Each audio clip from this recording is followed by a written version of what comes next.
All right, great. Folks can continue answering the prompt in the chat here as we go, but we're going to not waste any time and we're going to get started with our event. Um, Really grateful to everyone in our audience and our panel for joining us this afternoon. My name is Jordan Stein, and I lead public affairs at EdSights. And at EdSights, we partner with nearly 300 colleges and universities nationwide to help institutions better understand, engage, and support students throughout their educational journey. We believe fundamentally that supporting students in colleges and universities really requires building an ecosystem. That includes leaders at higher education institutions themselves, and that also includes policymakers and government leaders who have a vested interest in ensuring that students have a rewarding, fulfilling experience. That's why we at EdSights really believe that bringing those two sectors and groups of leaders together into one room, onto one stage, is incredibly important. And it's why we're really proud to be able to do it today for a discussion that's laser focused on supporting students at Georgia-based colleges and universities. So I want to introduce our panel today that we have joining us. We're very fortunate to be joined by Representative Phil Olaleye of the state of Georgia. We're also really proud to be joined by one of EdSights' partners, Dr. Jermaine Whirl, who's president of Savannah State University. And we're equally glad that our partnership at EdSights with Savannah State is made possible by our collaboration with Ed Advancement, which is an organization devoted to helping colleges and universities serve low-income, first-generation, historically underrepresented students. We also have on our panel here another EdSights partner, Dr. Matt Varga, who leads the graduate school program at University of West Georgia. And we, of course, have EdSights' co-founder and co-chief executive, Carolina Recchi. So without further ado, I want to get right into our questions today. And I want to remind our audience, we do have a chat box here. So I encourage you, if you have questions for our panelists, please put them into the chat. I will be monitoring it and we'll be sure to get to your questions in the course of our discussion today. So to kick it off, Georgia as a state has made enormous progress getting students to high school graduation, but similar to other states in our country, the challenge increasingly then shifts from getting access to college to completing college, something that we call persistence in our work. For many students, getting into college is not the hardest part, finishing is. I'd love to have us kind of discuss here and go around the horn on this. What are the biggest barriers preventing students from earning degrees once they get onto campus and persisting from year to year? We'll start with you, Dr. Whirl, from your perspective at Savannah State. Yes, and first off, thank you, Jordan, for this opportunity to join this colleague group of colleagues, and glad to be a part of this. And also thanks to Ed Advancement for their support. I can go about 2 hours on this, but I'll give you a couple of nuggets to chew on. For Savannah State and also for many institutions, financial instability is probably one of the first things. And what I mean by that is that we're blessed in Georgia that we do have Hope Scholarship and we do have lottery funding. But it's really those out-of-pocket expenses, those expenses that pop up when a student is not prepared for them, unexpected car repairs for our four-year students, family emergencies, and those things really do derail a student from progressing. And when we actually survey students and asking them, why did you leave? Most of the time, it's not academics, it's something else.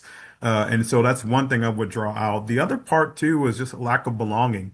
Getting when you're coming to campus, you're meeting new people from across the state, across the world, and depending upon your background, your upbringing, it could be tough to develop friendships, kinships, and more importantly, connecting with peers and individuals you may not know. And so, really trying to get that belonging there. You can be in a group of 800 new freshmen and still feel alone. So, really trying to help students cultivate that. The other big three for me, academic readiness gaps. We see that from time to time. There is a difference academically between high school and college. Those things generally show up in the first year, specifically around math in particular. College algebra statistics can be a showstopper. And then, of course, literacy, the ability to consume a lot of literature, being able to write, respond, critically think, and produce papers. Mental health is probably the fastest growing challenge right now we're seeing. That's a whole webinar by itself. Wellness challenges. I can't tell you how many times we'll have a student that comes to Savannah State, and they didn't know that they had pre-diabetic or pre-hypertension. Those things are serious, and once they're in the calf and they're away from mom and dad, they pick up on some of those things that they may not even know that they had. And so, really, health is important. And then, lastly, competing life responsibilities. A lot of students are working part-time. So they're trying to maintain a full workload at work and a full workload at college, and that can be stressful. Thank you so much, Dr. Whirl. Representative Olaleye, you're someone who sees this issue from a variety of perspectives. You have constituents who are students at higher education institutions. You have constituents that are parents. You've also done professional work and scholarly research in this. What do you think are some of the factors that make it difficult for students to complete that journey once they make it to the starting line? Yeah. Well, first off, thank you for allowing me to be a part of this conversation, and just thanks to my colleagues on the panel for the incredible work that they've done. Phil Olaleye, I'm a state representative here in Georgia. I represent parts of Atlanta and East Point, but in my professional day job, I run a workforce development youth-facing nonprofit and profit. And so much of that work is connecting high school youth with employers locally and giving them opportunities to step inside those environments. But to Dr. Whirl's earlier point, build robust professional networks where you're pulling a lot of support, guidance, motivation, and mentorship from. And so for me, I mean, just to kind of sum up all of the great points that were just made, it's life.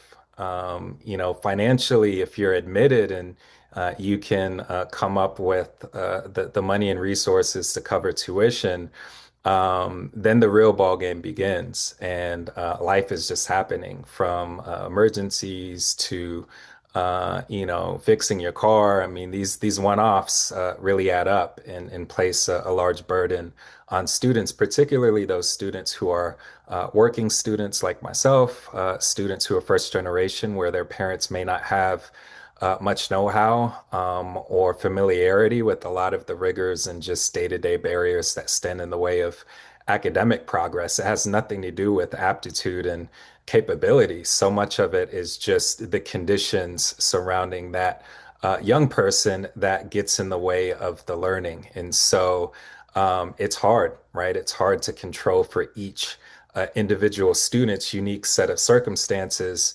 But I've also, Georgia State University is in my district, and they've done a phenomenal job of building systems and leveraging data and analytics to get out in front of many of these issues, to be proactive in meeting those young adults and college students once the kind of emergency level is at a high water mark. And so life, right? For many of these students, you don't know what you don't know until you're in it. And being able to have the support system and networks around you to help guide and walk you through life is critical.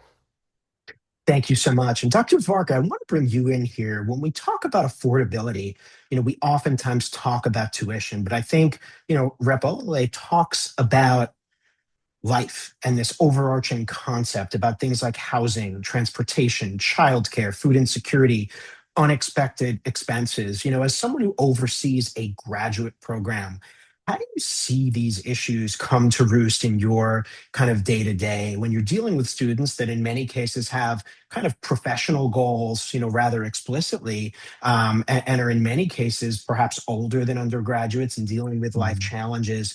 How do you see this rearing its head with students that you support at your institution? Yeah, excellent. Thank you, Jordan, and thank you to my panel colleagues and for this opportunity to be here. I greatly appreciate it. As the dean of the graduate school and working with all the other colleges and the schools and graduate programs, I have a real unique opportunity to connect with students and really help what I call or help minimize what I call institutional friction. So when these students have these opportunities that come up, or they need a little bit of leeway, or working with student accounts and billing, that, hey, I have money coming, AmeriCorps is going to pay for this, but it's just not going to be here by our drop date. Can I get a couple of extra days to be able to fund this opportunity because the affordability piece isn't there? And I think that's where helping students, all kinds of students, navigate kind of the campus ecosystem can be really, really helpful to avoid or navigate some of these areas. In some instances, we're absolutely governed by USG and greater policies and procedures and what we can do, but we also have a lot of flexibility in terms of that as well. So you need a little bit of an extension. Okay, not a problem. You don't have this class for this time because you're, constrained on what you have to do, or you're having a baby, or there's a medical condition, or your father's having, has cancer to go through that. I think that the important piece of that is for us to slow down as an institution and institutionalizing what we do and helping understand the students where they are and what they're going through. Just one last kind of quick analogy. Home Alone is one of my favorite movies of all time.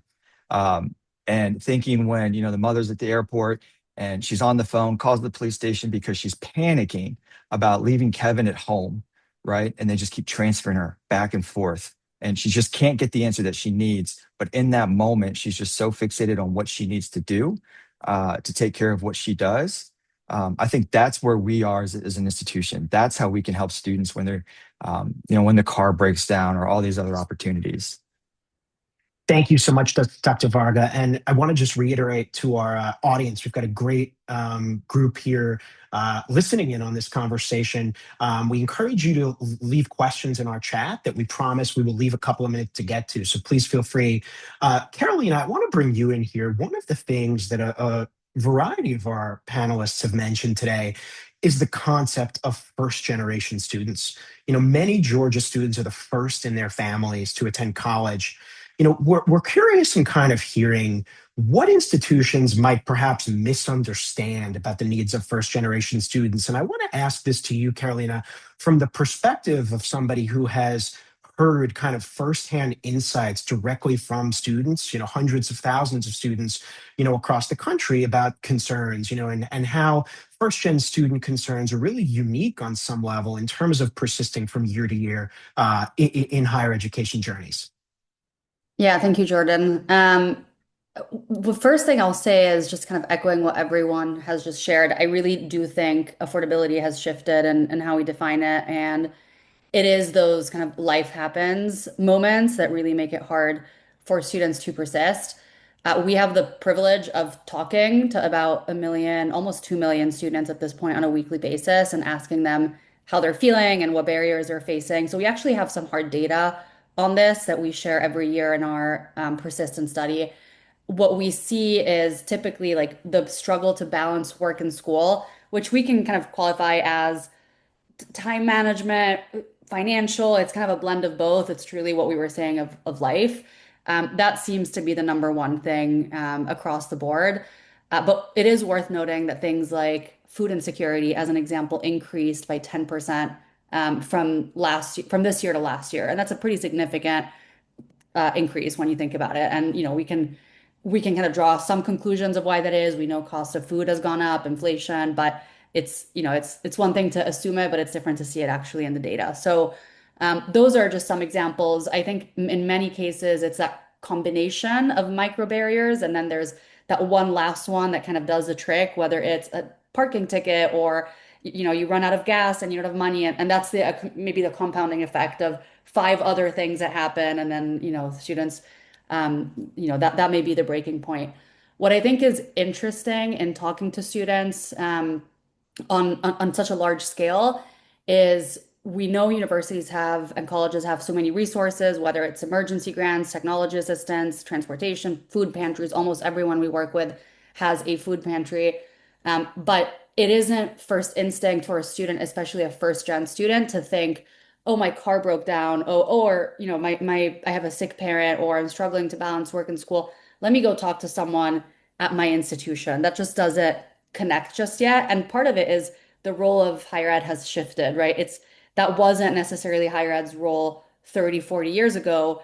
And so the messaging and isn't as obvious. And so I think it's interesting how for a student, they think, why would I tell my advisor about this? That's not this is not academic. This is not something my university needs to know about. This is my problem. I'm struggling with paying the bills or finding gas to get to school or getting Wi-Fi. So a lot of times the student perception just does not align with the reality of what higher ed is prepared to offer and has to offer. And so I think a big thing, especially with first gen students, is just closing that gap. And that's the good news there is it's something that's in our control. It's a lot because a lot of the infrastructure is there. That's a lot easier than actually investing in a food pantry if you don't have one at all. So I think that's kind of shifting a bit. And I think redefining a little bit the role of the institution for that student, where they think, oh, I can go to my community college if I'm struggling with XYZ. That makes sense. Versus today, I don't think that's clicking just yet. Thank you, Carolina. Georgia, as we've discussed on a couple of occasions in our discussion already today, benefits from a diverse higher education system that includes HBCUs, regional universities, massive research institutions, as well as technical colleges. Dr. Whirl, I'm very interested in your perspective with Savannah State being one of our HBCUs. What unique role does an HBCU play in advancing student success and economic mobility in Georgia today? And even thinking more broadly in the HBCU ecosystem across America. Yeah, we are very, very blessed to have several great HBCUs in the state of Georgia, public and private, that do a tremendous job providing great access, but really outcomes for our students. You look at the proportion of students that attend an HBCU, it's relatively small in the grand scheme of things, but when you look at those graduates and the impact that they're having, it's the largest impact in the state of Georgia. And so I tell people all the time, I'll just give you this example. We always talk about school choice in the K to 12 sector. In higher ed, we have choices as well. You have institutions like the military academy, and I'll just give that as an example. Whether you're going to West Point or one of those institutions, people choose that for a particular reason because they have traditions, they have standards, they have activities, they have programming that's geared toward that student and really can help that student get to its desired outcome. HBCUs work in the same fashion. We have such a rich history, specific programming that's really geared and wrapped around the student that not only provides them the academics that they can get anywhere, but really a holistic approach of how we educate them and ensuring that they have a feeling of belonging. And I think those things are really what help Georgia to succeed because at the end of the day, we're all producing graduates that will be a part of the workforce. But we want to ensure that every student feels that sense of belonging, has a sense of pride, and have an environment where they can be cultivated. And so our HBCUs, I think, do a wonderful job, not just here in Georgia, but really throughout the country with a workforce development perspective. But ultimately, again, those things that we do are very much treasured, and we really do a great job of that. And so we appreciate all of our HBCUs and the work that they're doing. Thank you, Dr. Whirl. And I want to stay on a topic that you hit on there that I think is very important to almost everyone that I could possibly imagine joining us today, as well as most people that have an interest in the higher education sector more broadly. You mentioned this concept of workforce development or workforce readiness. And Representative Olaleye, as somebody who is an elected member of the legislature and works with a variety of colleagues, on different sides of the aisle, different parts of the state, you know, Dr. Whirl mentioned that Georgia universities and colleges produce talented graduates every year, yet many leave the state.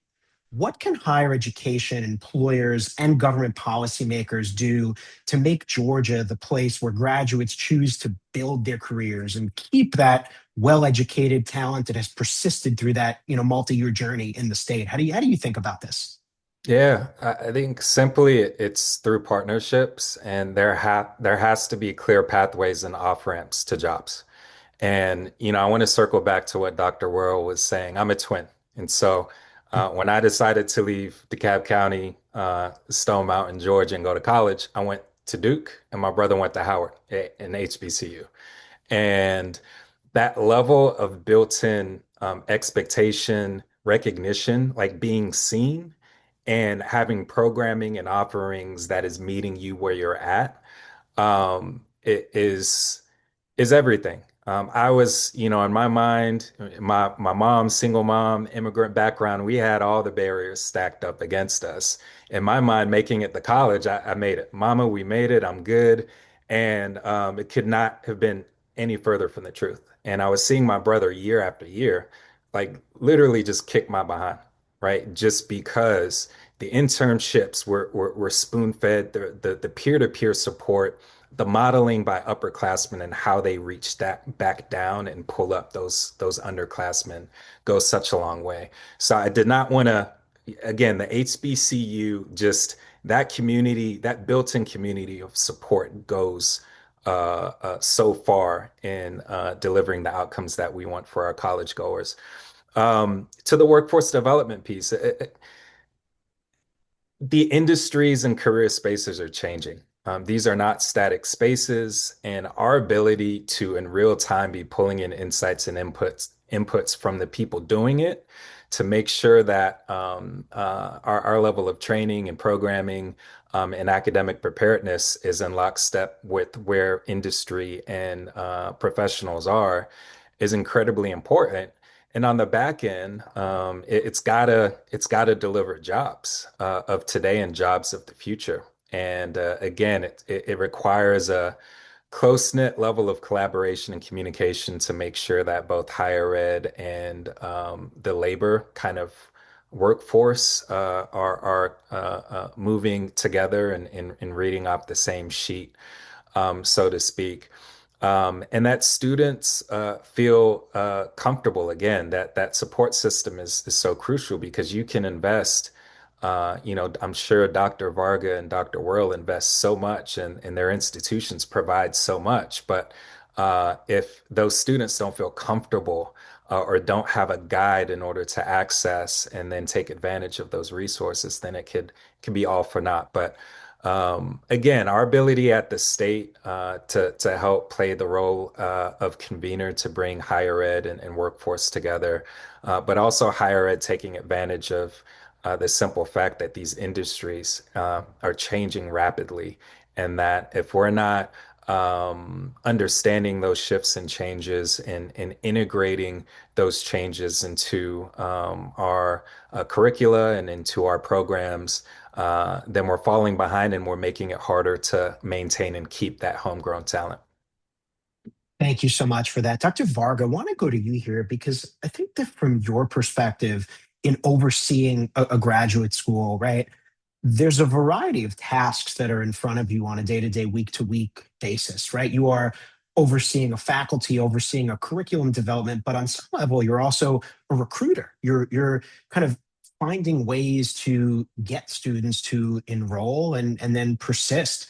How do you think about these sort of more career-based, industry-based, workforce-based challenges in the course of the role that you play in overseeing the school at West Georgia? Yeah, thank you for that. And I think it's a really great question because I think we're at a point in higher education where we're repeating um, a moment in our past where our A&M schools came about, right? Because there were specific needs that the country had that those schools were then created to facilitate. And working with my colleagues and other institutions across the state, what does that look like? We prepare students for today, but we need to prepare them for tomorrow. We need to have new careers, new programs, new majors, new degrees that don't exist yet. So how can we do that? How can we work with USG and fellow institutions and create partnerships in doing that? There's a lot of institutions across USG that have some really strong partnerships with strong corporations that are doing exactly this. We're hearing a lot in the news that AI is costing jobs here and AI is costing jobs there. But I think the flip on that narrative is how can we prepare students for jobs that are embedded into their career? What does that look like? What does English look like now? And how can I communicate that to students in a way that they can then translate to their employers? And a lot of that is having the employers work directly with the educators in terms of curriculum development. Are they meeting the outcomes that you have? Are these specific courses what you need for these students? And I think our educators and our faculty have learned a lot sitting down with the people that are day to day in the workforce, right? Because we have fantastic faculty in the state of Georgia that have fantastic experience. And I think when we can bridge the two of our fantastic corporations and workforce demands, we can really begin to elevate that experience and prepare people for jobs that, like I said, don't exist yet. And I think that's something that we really need to get ahead of, and is so hard to comprehend on how do I create something for a need that I don't know is needed, but I know it's going to be needed. And if anybody has the answer to that, I am all ears, because I think that's a really big question that we have right now. Absolutely, Dr. Varga. And one of the things that you hit on, and Rep. Olaleye hit on, is the concept of how technologies, are evolving at lightning speed. One such field of technology is obviously artificial intelligence that we all, in some form or fashion, hear about, talk about, engage on almost a day-to-day, if not hour-to-hour basis. Carolina, I want to bring you in on a question here. AI is changing and only going to continue changing how students learn, how employers hire, but also something that is, very near and dear to your heart, how students are supported. Curious your perspective on how you have seen higher education institutions, particularly partners of ours at EdSights, adapt without losing the human elements that are central to a rewarding higher education experience. Oftentimes you and I even talk about this idea of, leveraging technology to make that human touch more effective and more efficient. Would love to hear your perspective on this here. Yeah, absolutely. And I completely agree with what Dr. Varga shared about kind of there's so much fear around AI replacing our jobs. And in higher ed in particular, I really do feel like the bigger, more exciting conversation is kind of increase and improve outcomes for students. And I've said this before, but I really do believe that in higher ed, artificial intelligence and technology in general can actually raise the bar on the human interactions and what it means to be a great advisor or a great coach or a great kind of member of a student success team or student support team. What I find exciting is its ability to shift us into a more proactive student support model, where we're not waiting for a student's challenge to exhibit an outcome, whether that's a midterm grade or a faculty flag or the student isn't enrolled, they have a hold on their account. Those are all the traditional signals, right, that we're relying on to figure out which students the advisor or the coach needs to talk to. And we know, as we mentioned earlier, academics is rarely the issue. So if we're waiting for the challenge to show up in academics, we're probably targeting the wrong barrier and we're probably getting to it a little too late. What AI makes possible is identifying those barriers in real time a lot sooner by allowing us to engage with all of our students throughout the year. And we know, average coach or advisor has 300-400 students. They can't possibly check in with every single student on a weekly basis. AI can actually do that for them. And that's not something that they're doing today, that AI is replacing them. That's something they're simply not able to do today at all. What the AI is able to do is be kind of their right hand, check in with all of their caseloads, see how each student is doing, uncover those barriers, connect students to resources, but then also surface those students that need that coach or that human interaction. So the human can spend time having those more intentional conversations and troubleshooting those issues, as opposed to, I think what's happening a lot today is the humans are spending time looking for the challenges and figuring out who needs help, as opposed to actually sitting down with those who we know need help to have those more in-depth interactions. And so that's where I say I think AI can really raise a bar. I think it can go from more transactional work, let me figure out who needs help, why, to hey, this is who needs help, this is why, this is a conversation, here's what we suggest. And now the human can have that conversation that realistically only a human can have and only a human should have. And I think that's probably also a more fun job for the people who get in this line of work. Everyone in higher ed tends to be really mission driven, and that's what they signed up for, not to try to, compare spreadsheets and figure out which of their students they should call or do call campaigns just to check in a very kind of autopilot way. So I think there's a lot of positive when it comes to AI and how it can shape student success.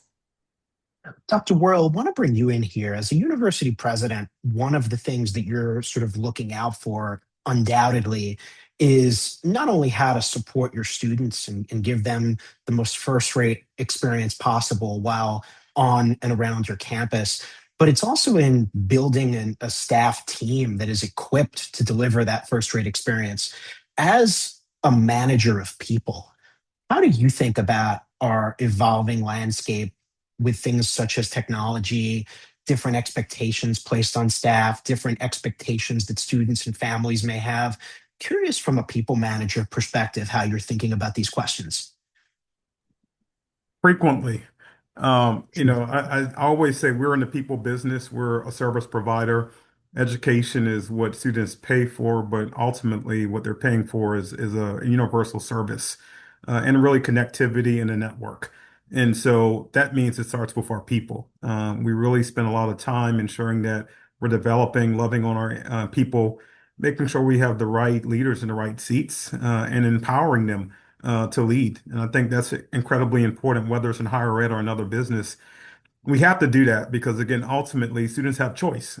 Students are selecting our institutions for a particular reason, degree programs, experiences. And if we're not fulfilling that, then we're going to be in trouble. They're going to go somewhere else. And ultimately, that has detrimental effects.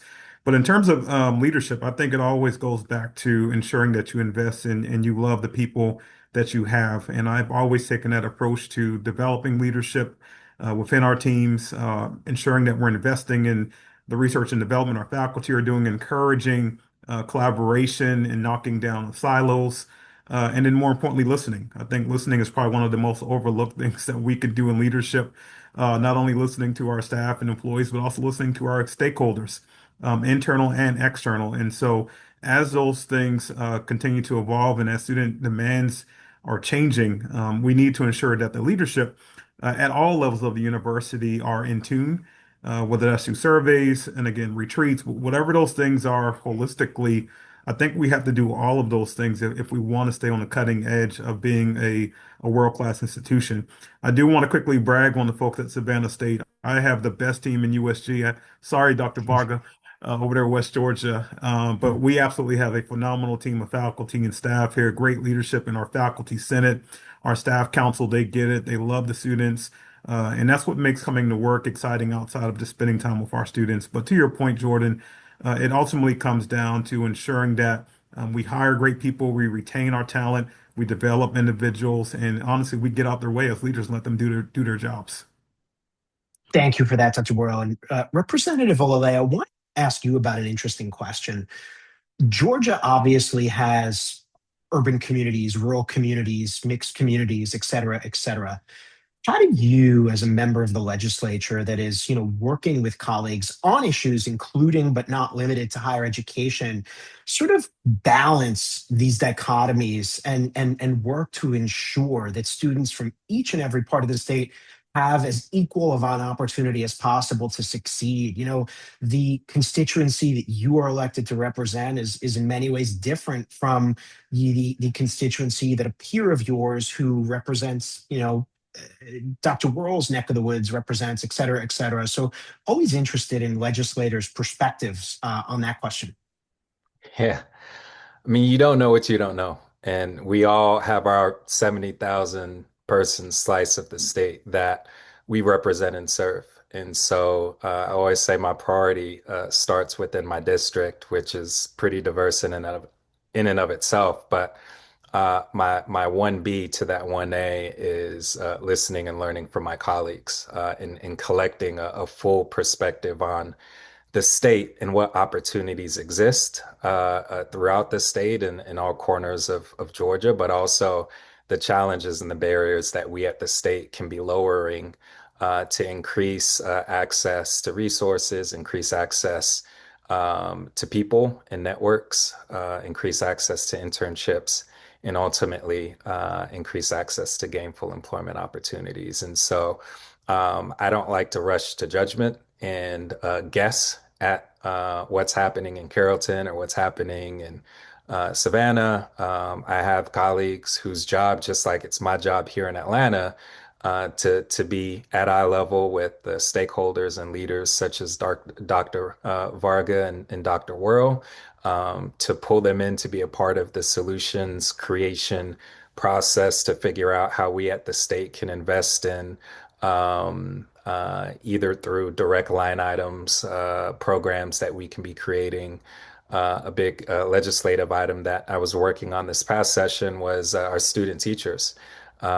We have a student teacher pipeline issue. We're not attracting more talent to the profession, and the greatest vehicle that we have, not only to make sure that we have prepared and ready educators, um, but that they stay in state and step into public schools in Georgia is through this program. And many other states are providing resources, paid internships, if you will, to attract that talent to make sure that they receive the preparation and support that they need to be motivated and ready to go and fly once they set foot inside that classroom. Unfortunately, we weren't able to get it across the finish line in the Senate. It kind of died on the last day. But the conversation was had. We learned a tremendous amount from a variety of stakeholders, and we're going to pick the ball up come next January and hopefully punch it across the finish line. But a lot of listening and learning outside of your district. But we've got every part of the state is so different and positioned so differently to take on the needs of our college students, but also the needs of our workforce. Thank you very much for that. And you kind of got me thinking, Rep. Olaleye, about this concept of seeking out counsel from colleagues who know things that we don't know. Dr. Varga, want to come to you on this question. Obviously, your remit involves attracting and retaining both educators, but also students. When you think about knowledge sharing across peers and partners at other Georgia-based institutions, can you give us a feel for sort of what that sort of dialogue is like and how it translates into facilitating outcomes that really do pay dividends in enhancing the student experience? Yes, and I think that's an excellent kind of follow up to a lot of this. And one thing that we do a lot is when we're looking at student issues or challenges that they're having, one of the first things that we ask ourselves is, what are other institutions in the state of Georgia doing? Are they seeing this? How can we kind of build off of or work with them on these particular issues? And I think that's something that we try to do quite regularly to base check the work that we're doing, be financially responsible, that we're not just going all in on something that maybe somebody else already tried, and they can give us some information on, well, if you do try that, make sure you look out for X, Y, and Z, which can just save us 6 months to a year on opportunities. So there's a lot of those conversations. And what I have found incredibly reassuring is that I have not run into a fellow colleague or anybody in the state of Georgia or across the USG institutions that hasn't been willing to either sit down with me, brainstorm with me, answer an email, or even give me insights into challenges that we're having. So that collaboration is there. I don't think we can operate in silos within the state of Georgia, and I don't think we necessarily do either. And I think that's where we're really starting to see a lot of the advancements that we're seeing, a lot of the institutions moving in lockstep to help our students, whether it's rural, urban, whatever that may be. And it's something that I believe, happens quite regularly. Dr. Whirl, in the spirit of that collaborative conversation, I'm curious from your perspective, as a university president, there's undoubtedly a lot of things that probably keep you up at night. If you were to kind of think about, that sort of top one or two things that fit into that category of perhaps losing sleep over, and wanting to ensure that you're delivering the best possible experience for your staff, your people, and your students, what might those one or two things be, kind of as we sit here in June of 2026 here? I think for most of our presidents, ultimately when it comes to experiences, the things that we deal with is balancing the needs of the operational pieces of the institution, i.e., deferred maintenance. As institutions age, we're 136 years old this year, Savannah State. You've got a lot of deferred maintenance of buildings that you're trying to maintain and renovate, and those buildings do cost a ton of money.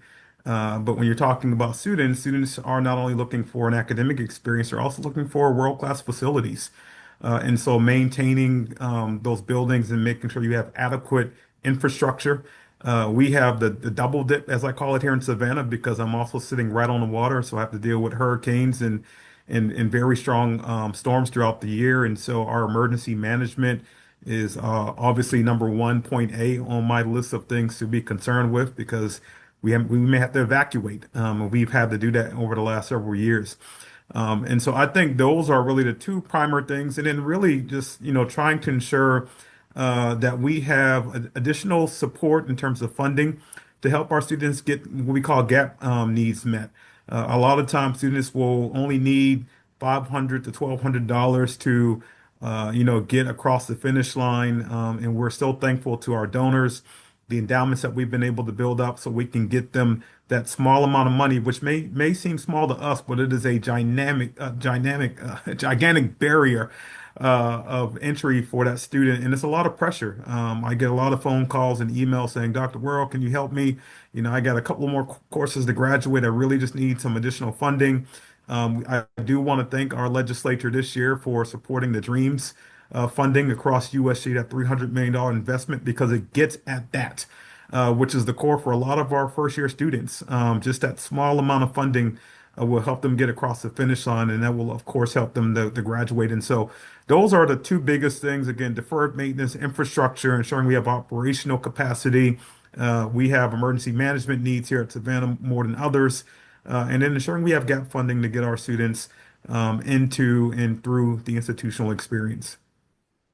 Thank you, Dr. Whirl. We have a question from a member of our audience, and I want to absolutely get to it. Before we do that, though, I want to kind of, Dr. Whirl, you'll have to avoid getting mad at me for saddling you with the challenging, what keeps you up at night question.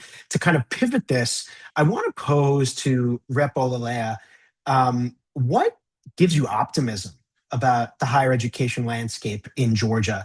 Whether it be things relating to our students, our faculty, our administrators, like the two gentlemen that are joining us today. What makes you think that the future's bright?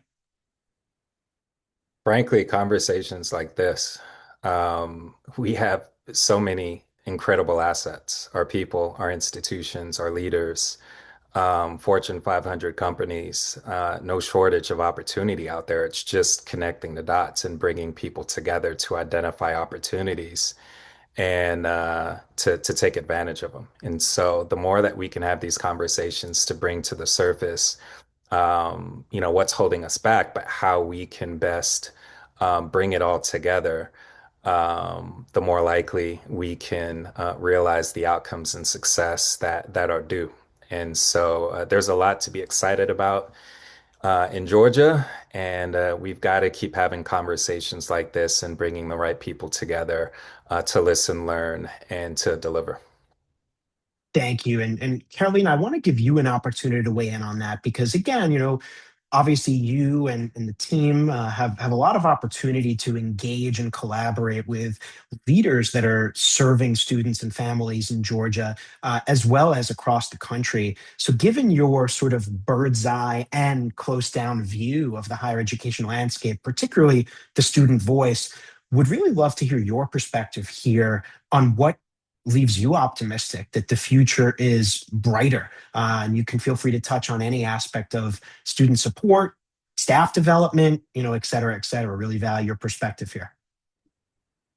Yeah, I think, well, oddly enough, because I think this is what keeps us all up at night, but oddly enough, I think the pressure that there is right now is something that makes me somewhat optimistic. I think for so long, higher ed has been hasn't really had the pressure that we have today in terms of, it was fine to operate based off of inputs, whether it was enrollment, whether it was how many courses you're offering, programs, how much you were spending. And now the focus really is on student success outcomes. And it's just a more high stakes situation. And what I'm seeing is at least the leaders that we work with, and I'm thinking about this group and the leaders in Georgia and everyone that we're privileged to partner, there is that sense of urgency. Like people get it, people really do feel it.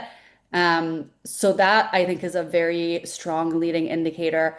And what I think is pretty cool is sometimes when there is that pressure, the human mission gets a little lost, or the priorities shift in a way that isn't always super healthy, that would kind of compromise the exact mission of higher ed. But I actually, every time I visit a campus, and for this audience, it's obvious because you're in the campus, so you see this all the time. But for someone from the outside to visit all these campuses, and I'm on the road all the time, and consistently see that that mission is intact while the sense of urgency is there, I think that's a pretty special combo that you don't get in many industries. And I think in higher ed, where it's one of the few industries, there's a couple others where every single person that wakes up is starting their day and is there to help someone else's life. And I think that paired with like the moment of time that we're in, which is like forcing us a little bit to think bigger and think longer term, is probably a good thing.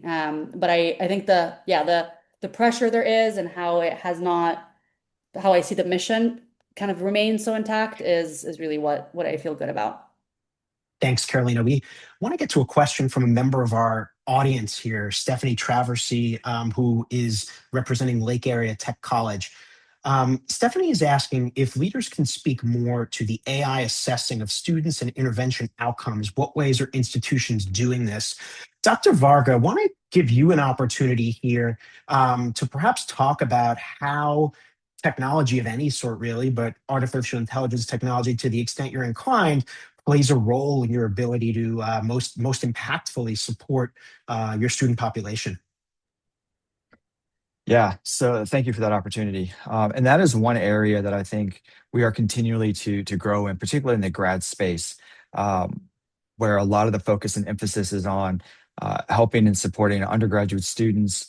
As you know, that's one of the primary things that we're doing in higher education. So that's understandably so. But one thing that we've started doing specifically is opening up these AI conversations through EdSights and other opportunities for students to be able to engage in conversations that they're either not comfortable picking up the phone and calling somebody and doing, or being able to follow up or dig down into the troubles that they're having. And the number one reason we always hear when we're talking to a student is finances. It's always finances. But as we continue to dig in, and as you know, they continue to ask the questions or respond to an AI bot, whatever brand it is, we find that students are more honest and indicate then after 3 or 4 responses, it's not finances. It's a tragic death that they experienced. And instead of us sending them to the financial aid office, we need to pick up the phone and call them and have a conversation, not connecting to our counseling services. I think that's probably some of the biggest impacts that we've seen, is that we're able to help students really where they're at and not where we see them at or think that they're at. And AI has been able to give us the opportunity to do that. We also have faculty members utilizing it to enhance their teaching, their feedback, their creativity, their engagement in the classroom. And I'll just kind of end on this one last note is I think we all have faculty that are scared that AI is going to necessarily put them out of a job or take over the classroom, or students aren't learning. But you know, we've always had that one invention in history where people have said, oh, that's going to cause X, right? It was the radio, then it was the TV, it was the Industrial Revolution, textile industry. But each time it just brought more to society that we were able to add on to when it was embraced. I was going to say properly, but I don't know if that's the right word, most effectively to help society. And I think that's where we're at right now. And that's exactly what we're trying to do at West Georgia. And I know other institutions are trying to do that across USG as well. Thank you, Dr. Varga. As I anticipated, today's conversation has flown by. Of course, I did not have an opportunity to ask every one of the questions I wanted to ask, but I am going to end with one sort of lightning round style kind of question that I want to leave each of our panelists with. We'll start with you, Representative Olaleye. If money were no object and sort of plausibility perhaps was no object, what is one change that if you had the magic wand, you could make tomorrow to higher education in the state of Georgia, encompassing public, private, and anything and everything in between, that you believe would have the maximum impact on student well-being and success? Very curious what that might be, as someone who has no doubt given this sort of question some thought. It's hard to pick just one, Jordan. The one that comes need-based, emergency centered, family kind of financial situation driven, but a significant pot of need-based recurring funds. To Dr. Whirl's earlier point, the 300 million was a huge step in the right direction. Our ability to build that into our budget on a revolving basis to support the needs of today and the needs of tomorrow is going to be critical to us realizing the immense talent that is out there throughout the state. Thank you so much for that. Dr. Whirl, I want to give you an opportunity to weigh in here. Obviously, you have, kind of a laser focus on Savannah State's campus, but you're also no doubt somebody who has given thought to the broader ecosystem within the state, colleagues, partners, friends, neighbors. Curious your perspective on this one. Yeah, I'm going to double down on that. Ultimately, the need-based thing is just so paramount. And I do truly want to thank the legislature for their action. That was huge and historical in the state of Georgia. But we have to do more. Ultimately, students they have dreams, they have visions in terms of what they want to do. But it generally falls down to, can they get the funding to get across the finish line? We can enhance AI, we can deal with all these other projects, but generally that's where the buck stops. And so I think the more we can provide that level of support, we're going to be able to serve students and really get them to their ended goal, which will benefit the state because then they will get to their career, they'll be taxpayers, and they'll be able to give back to society. And I think that's what we all want. And so I see that as general, and I can speak for Savannah State. Almost 80% of our students are Pell eligible. So, that really speaks and drives home, how our students are going to be impacted by this funding and additional funding. Dr. Varga, I want to give you an opportunity to weigh in here. King for a day could make that wave of a magic wand to make one thing possible. You're in a graduate school.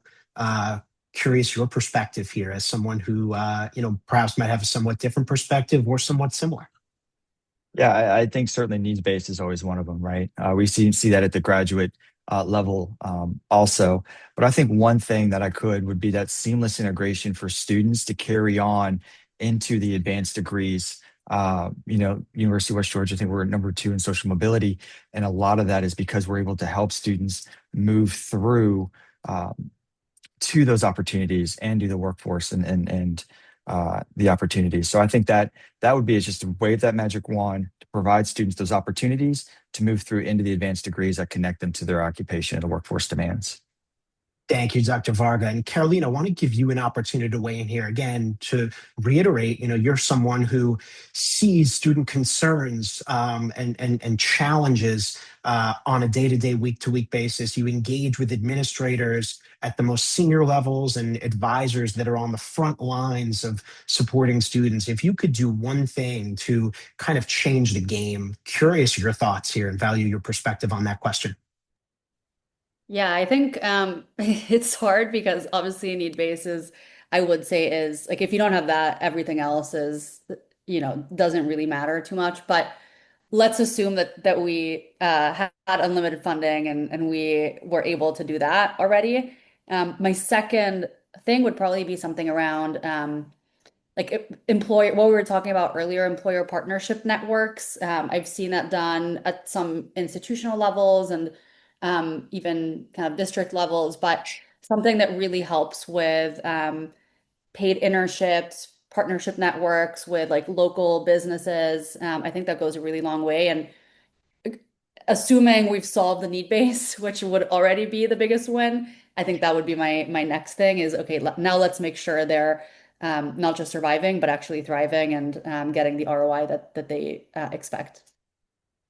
Well, Carolina, thank you so much. And I want to give a tremendous thanks to our panel that's joined us here this afternoon for our discussion on supporting Georgia students. Dr. Jermaine Whirl, president of Savannah State University, Dr. Matt Varga, Dean who oversees the graduate school at University of West Georgia, and Representative Phil Olaleye, who is a member of the state legislature.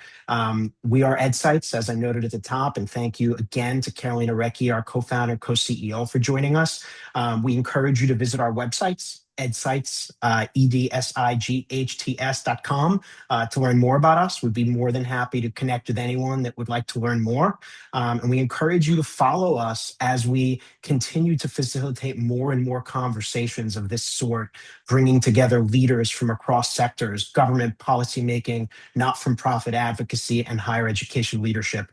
Wishing everyone a fantastic rest of the afternoon. And thank you again so much to our panelists for joining us for today's discussion. Take care, everyone. Thanks, everyone.